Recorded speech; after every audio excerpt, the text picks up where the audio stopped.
My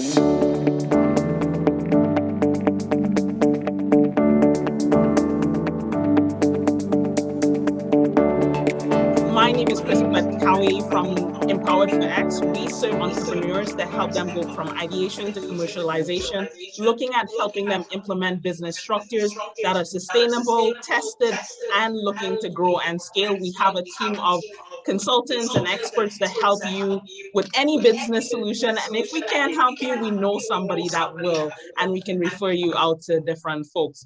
BizGrams is an opportunity, as I mentioned earlier on, a platform to hear and engage with entrepreneurs and their stories. And today we are very blessed and fortunate to have Shelley Jarrett with us this morning. Shelley, how are you doing today? I am fine, and thank you so much for having me today. Hey, I'm super excited. Please tell us a little bit more about yourself and who or what inspired you to start your entrepreneurial journey. Okay, well, thank you so much for asking me that. Again, my name is Shelley Jarrett. My entrepreneurial journey started about 9 years ago.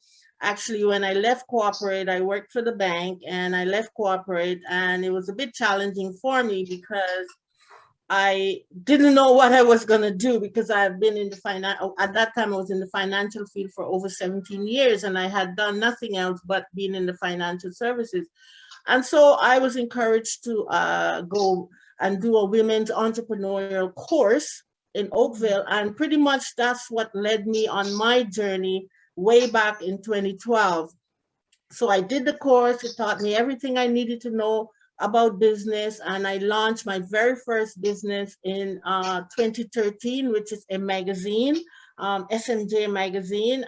It's now, we've done 32 issues so far. Yeah, we publish like 4 times a year. We cover arts and entertainment, health and wellness, which we need right now in COVID era, and entertainment and fashion. You'll find me in a fashion show, a trade show, and business. We give entrepreneurs a platform to really tell their business stories, because many times there are entrepreneurs in the community that are doing some marvelous work and never really get an opportunity to share their stories. So we provide that platform, and again, faith and community. And so I've been publishing that for the last, like I said, 9 years.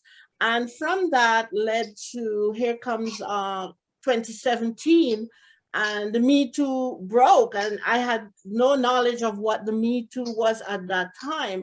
And so I felt a sense of obligation having a media platform. I knew that there were stories in our community that reflected this issue that was going on. So I thought, let me take a look at what's happening in our community, because these are things that nobody wants to, women do not want to talk about, because of being embarrassed or being ostracized by the community. And so I went on a journey. We went out on a journey interviewing women. First, it was 5 women that we interviewed for the magazine about gender-based violence, like all forms of violence against women. And when I saw the stories, I was so touched, and I said, oh my gosh, I have to do something here, having a media platform. These women will never have a chance to tell their story on mainstream TV.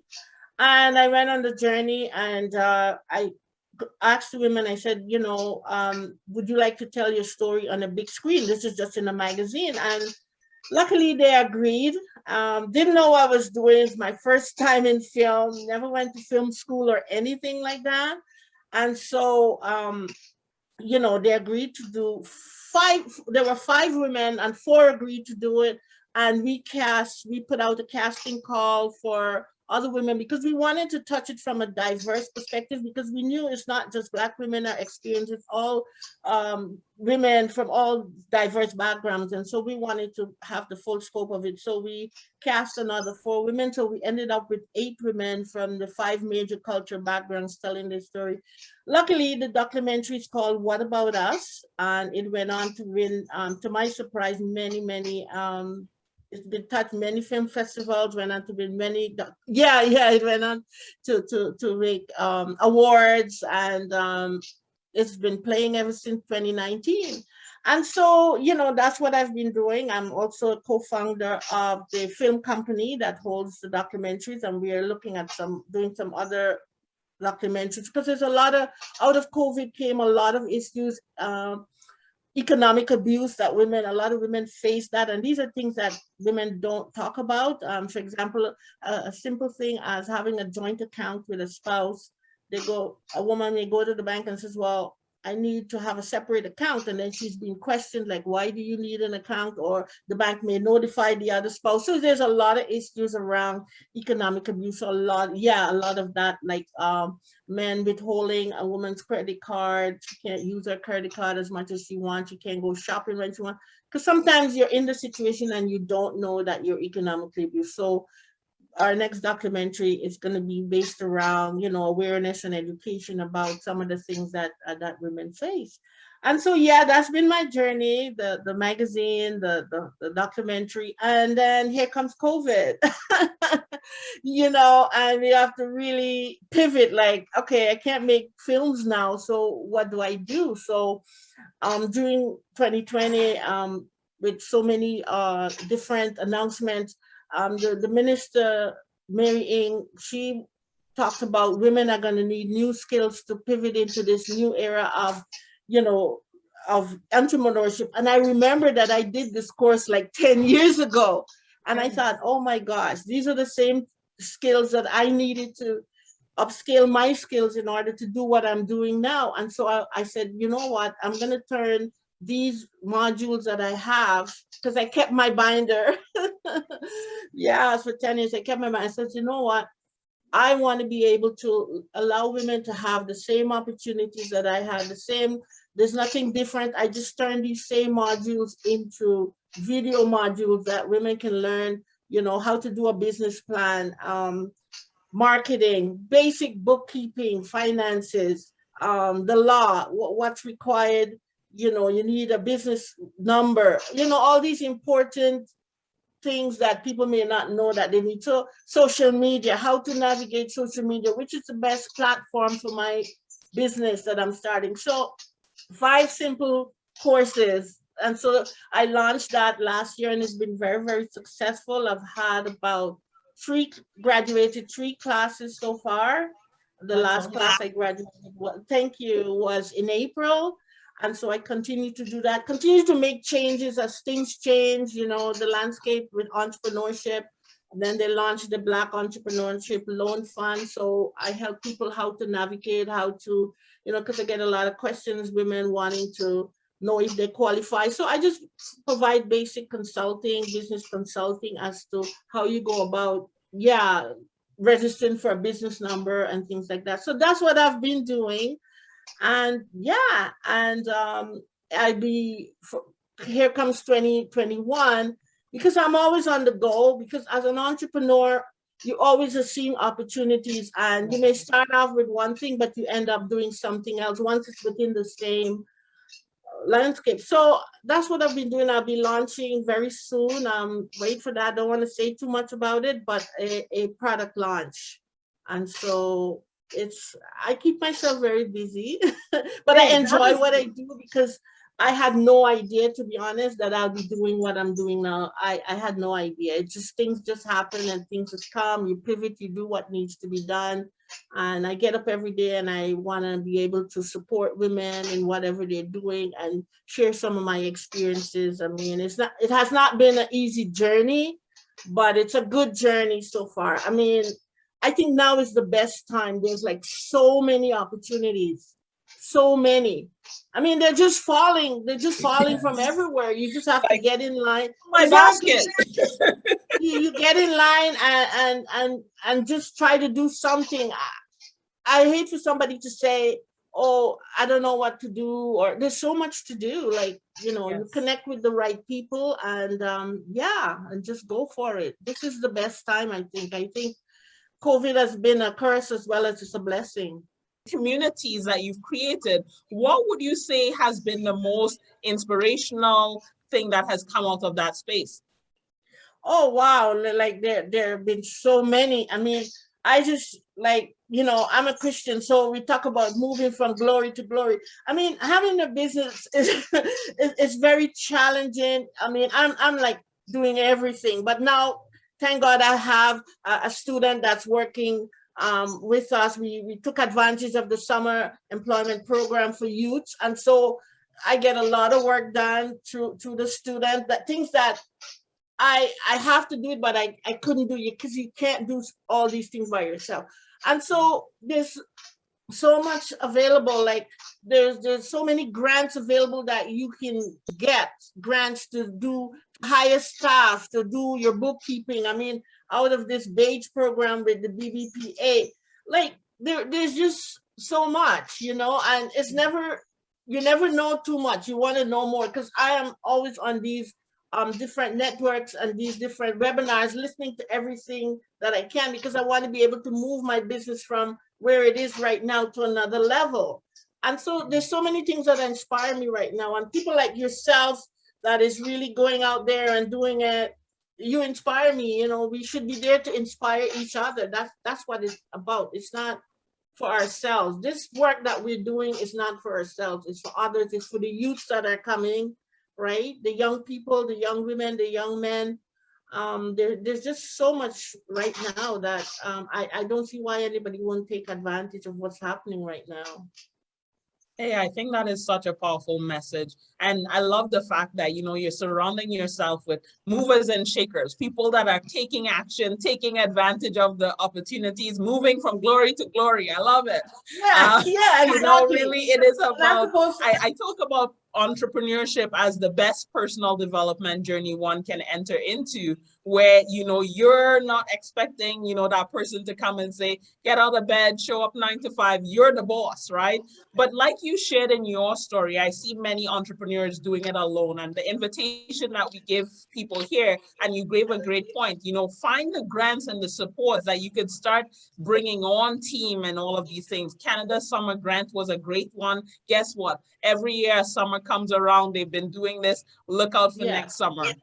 Yesterday on BizGrams, I talked about Lighthouse. If you have a digital tool or product or service that you're working on, you can get a grant, 100% grant, again, from those guys to support you hiring a technical student. And so, Shelley, in your journey, what would you say has been one of the biggest challenges that you've experienced and the lessons that you've learned through that process? Well, there are challenges all the time. It's how you respond to it. It's what really matters. Like for me, I'm very I'm on the go. Like I think partnerships and collaborations are the best. But you have to also be very careful that a person that you plan to partnership with, that they're in alignment, they on the same vision and the same path as you are, because you could spend so many years, like I spent 9 years building my 3 companies. I do have 3 companies. I forgot to mention that. The magazine, I'm the founder and publisher, but I have a team. It's not, you see a beautiful magazine, it's right here. We just launched our summer edition. We have some beautiful stories. I think everybody should get one about the Black entrepreneurial program and the Black Chamber of Commerce and so forth, because these are companies that I align myself with because they're going places and it's for the Black community.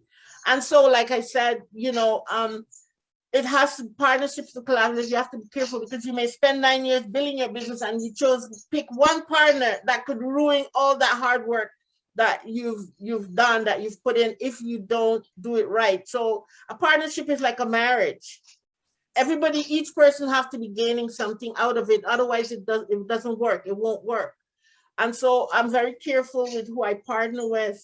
I've been very fortunate that because I'm very intentional. Whatever I do, I'm very intentional. I don't just do things for the sake of doing it, because you're going to cry in the end. So make sure you know what you're doing and why you're doing it. There's always a why. Okay. But yeah, there are challenges with everything. From applying for grants, I'm not gonna lie. These questions sometimes it's like, why am I doing this? But I think the more you do it, it's easier it becomes, because you get used to some of the questioning that they're asked and where they're going with this. I like you keep trying, and one day you will succeed. And you said, look, I got a grant, So but for me, I wake up every day and I said, who can I help today? What can I do? Before I used to say, why am I doing this business? I'm not getting anywhere with this. This is so hard. But now I don't say that because, like I said, things are just like chasing me. That's the right word. Opportunities are chasing me. There's not enough hours in the day to fill all the things. Like, I got to hire staff. The first time in my life, I need about 2 or 3 people doing stuff because I can't do everything. I'm one person. Yeah. I'm a visionary. I see an opportunity, I see a vision, and I gather the professionals around me to execute it because I cannot do everything. I cannot do what you do. Hey, Chris-Beth, I can. You do a great job because we've met before, and I've seen we've touched line before. I came to your Brampton office, you and Ryan. So I know what you guys do, a marvelous job. But I can't do what you guys do. I do what I do, and I try to do it the best that I can. And so that's really my success story, like that. Talk to us about just that mindset that you needed to have, or that you had during COVID, to pivot and move your business forward. Right. Okay. So I'll take you back a little bit. For me, a 9 to 5, I always felt like what pushed me into entrepreneurship. I had a big fear for being fired. Like, that's always, because I always have my own way of doing things. I'm always late for work, put it that way. Like, they said start at 9, I'm going to be walking in there like after 9 or so, and always on my mind, I'm going to get fired. So I am going to get them before they get me. So I always had that. I think from I was very young though, like 3 or 4 years old, I remember mentioning the word business administration. And the 4-year-old, what does a 4-year-old know about business administration? But I was reminded those are the words, and I would always ask questions. And so growing up, I'm always in business, always business. It's never, none of I don't know where I got it from. I think maybe all the women in my family, like my cousins and that we're all professionals. I have some cousins in the US and that our grandparents didn't play. So we had to succeed. Failure was not an option. And so that brings me to where I am today. And I'm looking for opportunities. As an entrepreneur, you should always be looking for opportunities. And sometimes what somebody I see a whole different thing. So when I heard Mary Inc. talked about women are gonna have to pivot and learn new skills, it's like a light bulb went up in my head. I said, but I did this 10 years ago. I don't know, it's an inspiration from God, from wherever, from the universe, wherever it came. And I said, God, that's it. And I love, always been working with women, always in women empowerment. So I thought that was a great thing. It's like, if I had missed that conference that day, I wouldn't have catched it, or I might have catched it another time, but that day was a defining moment for me. So I just went, got my binders, called up a few people in the community that I knew are good with their craft, a good lawyer, that stuff. I think I coordinated with the Black Chamber of Commerce, and they provided me some members that were lawyers and people that were doing business plans. And that's how I said, this is what I need you to do. And they agreed to do it. And that's how I formed the courses. Because like I said, I can't do everything. I do what I do best, but others do what they do best as well. So we always have to surround ourselves with the professionals, and we make each other look good because we enhance each other, and that's what it's about. Hey, that's and wonderful. So that's how I've grown my business. Hey, that is awesome. What would you say is one of your greatest accomplishments regarding your business that you'd love to share here with us today? I think making the documentary, like, that was one. I have a picture that I was at the Fox Theater in Toronto. I don't know if you've ever been there, but it's a beautiful theater by the beach, in the beaches. And I remember I went to the stage and I just held my hands like this, and they captured me with a picture because I could not believe that I made a documentary from start to finish. Never went to film school, anything like that, just inspiration. And again, I talked about gathering the people around me, the director. I'm just the producer of the film, but all the other people, they did their work really well. And that documentary became so successful. And I had a small part in it, but I think maybe it was a big part, the inspiration. But that's who I am. So I would want to say that's one of the biggest accomplishment so far. I mean, I've accomplished a lot of things. I've gotten so many awards, to date, maybe about 8 or 9 awards, but awards is not my thing, but I'm happy and thankful that people appreciate my work in the community, and it encourages me and inspires me to do more.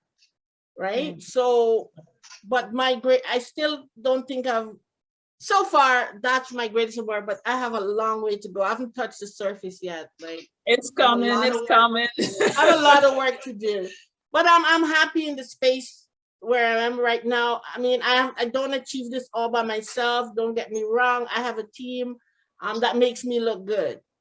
Yes. And yeah, I treat them well. They're happy. I've had the same staff with me with the magazines from we started.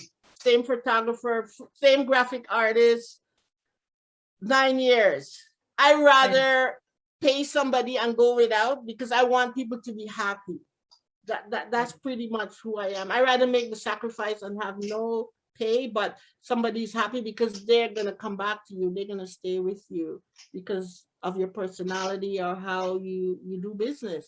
So if your integrity is what's important. My integrity is what is important. And so that's why I'm very picky, and I'm like that. That's the way I am. I'm going to remain that way.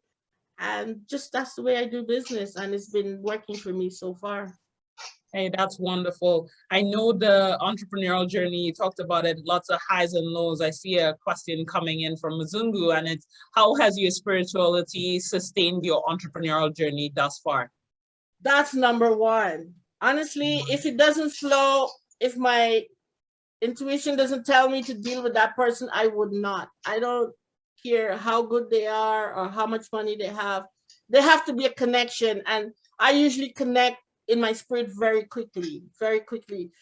It just flows. The Lord would tell me who I should do business with or who I should not do business with. And my spirituality is number one in my entrepreneurial journey. I could not do this without the word and working in the word. I mean, being a spiritual person in the marketplace is not as easy because you meet all kinds of people and you have to accept people for who they are, what they can do. But for me personally, if it doesn't add up, I will honestly, I won't do business with you. And I've made mistakes in the past and I learned from them.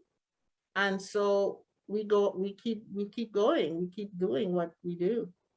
Hey, that's awesome. So thank you. And, I'm just curious as well, what, have there been any books or, assets, mentors, resources that have helped you along your entrepreneurial journey that you'd love to share with us here today? You know what? The Holy Spirit. That's the best teacher.